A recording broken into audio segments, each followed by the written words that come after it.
گپ زدم من این پدر این بابای قم پدر این بچه یکم همین دمابن یکا و دلارا فیدنه کرد شده همین را سر رشت بگیره همون کشنده بچه میرم دمی فیدنه که اینجا بیار آخه او را نمیمونه ما خیلی کنتوز زنده این همین را پیش رشت بگیره التماس کرد التماس دارم حمیدوف قربانالی کیه اوتا؟ حمیدوف قربانالی اکای کیه؟ اکای اونم بهران کشنده بچه من کلینی من یک اویله را نیست کرده یک اویله را نیست کرده خصومتش چیه؟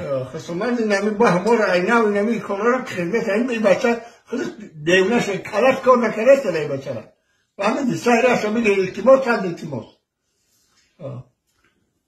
دیگه چی گفتنی در بالای فرزنده چی گفتنی چی میگن فرزندی کلونی قطعی کی جنگ کردگی نیست همین شلوغ ده همه قطعی جنگ داره همه را نمی یک این میگوید دیوانه شگر آخری همین را تونست سای راست میگیره فهمیدی؟ التماس نایمون نمیاد فهمیدی؟ این میکوام عقل بگوله که گری این شور نیست